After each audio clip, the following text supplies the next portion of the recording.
Hello loyal viewers, part 2 of the assembly of my Lotus Elan. This is a picture of the fuel tank assembly from the parts list for the Elan Series 1 and 2. On mine the fuel gauge sender was not working very reliably. The resistance was a bit intermittent. So I took it to bits and found out that there was some contacts inside when this pivots.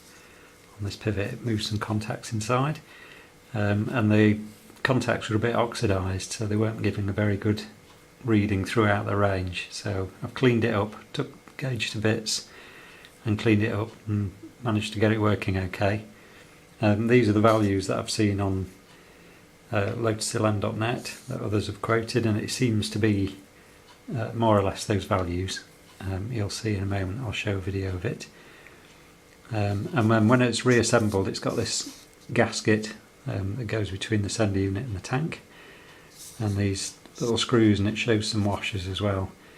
And I made sure all of those were sealed. I used well seal to make sure, because obviously this gets immersed in fuel, so it could easily leak through all of these holes, threaded holes, and obviously the big hole.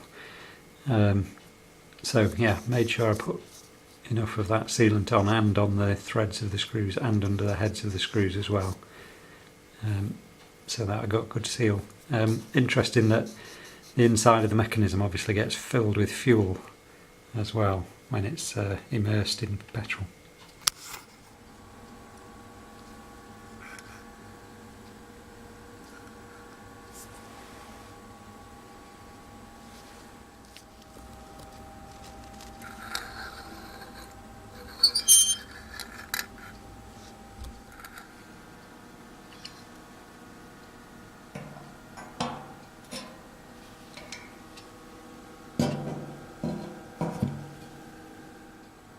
We're just going to have a trial fit of the petrol tank.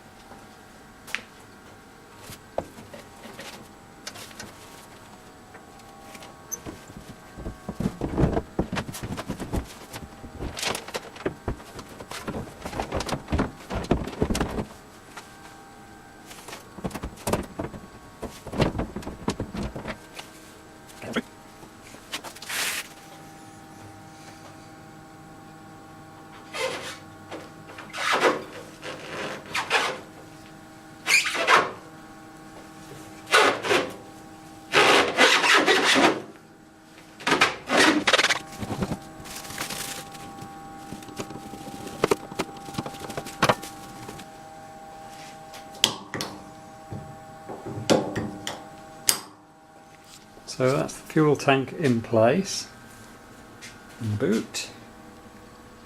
So next job on the fuel tank is to connect the fuel pipe, and it's going to connect to this pipe here. I'm going to put a fuel filter in place as well.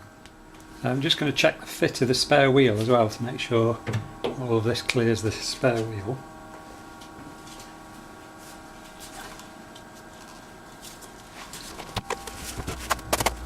Okay, there's bags of room, so good news.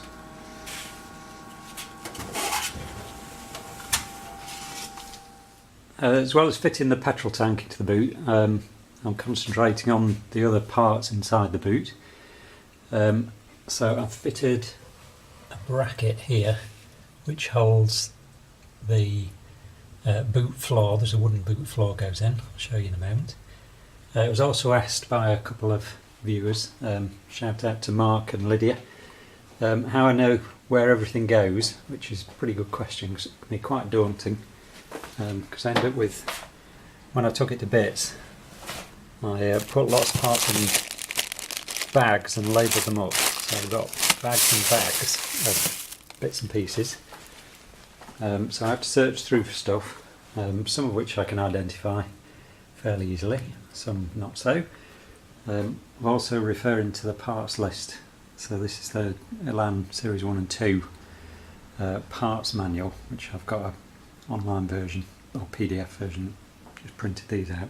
So these bits here go in the boot, and they support this back edge of the boot here, where the boot catches onto to stop it from flexing up and down, I guess. And they are shown there. And it's difficult to tell, print's not so brilliant, but 88, 89 and 90. And this is diagram BA. So BA, 88, 89 and 90 gives a part number and a description. So this plate, boot lid support stay assembly, uses, and there's one of them, uses two number 10 half-inch long screws with two number 10 spring nuts to hold it in place. And the bit down here is held in with a 1/4 inch UNC half long screw. So you get some quite good detail. Pictures are useful because they sort of show the sequence that goes together, and then I look online for pictures that people have posted. So the wonderful people at lotuselan.net are very helpful as well. I'm sure if I was stuck I could post a question and ask. So these bits, this bracket fixes to the top. It's got a oops, too light. It's got a Terry spring, I think it's called, which is riveted on. Managed to get a new one and rivet that on. That fixes underneath here, under those two holes, with these two screws, and then this bar runs between the two, goes down towards that bobbin, which has that bracket fixed to it. There's the screw, and there's a little spring clip runs through a hole in that. So I'll put that lot together and show you it when it's finished.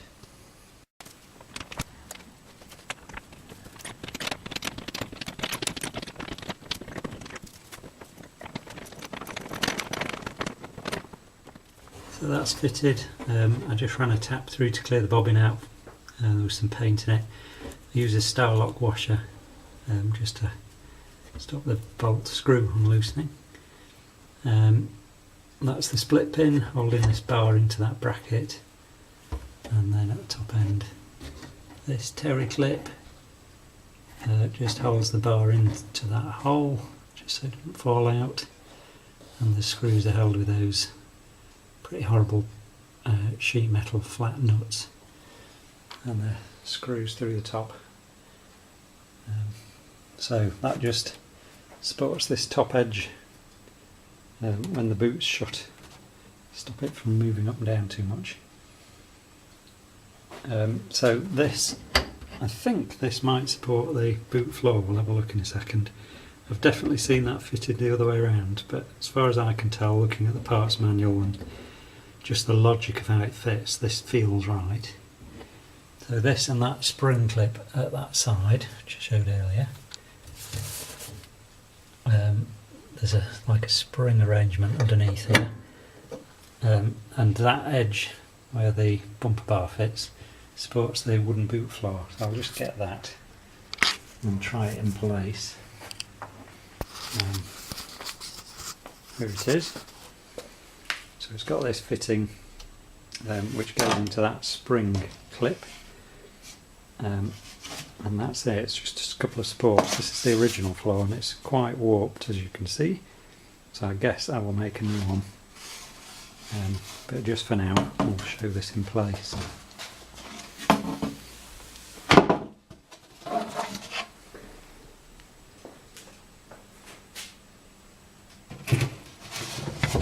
Definitely in the right place. There we are. Clips in place. I think it's because it's so warped, and then this has got a little cutout in the back, and that seems to be supported on the back edge of that bracket that we fitted. Bring some light in. So I think that is the right way around. Looks right to me. Okay.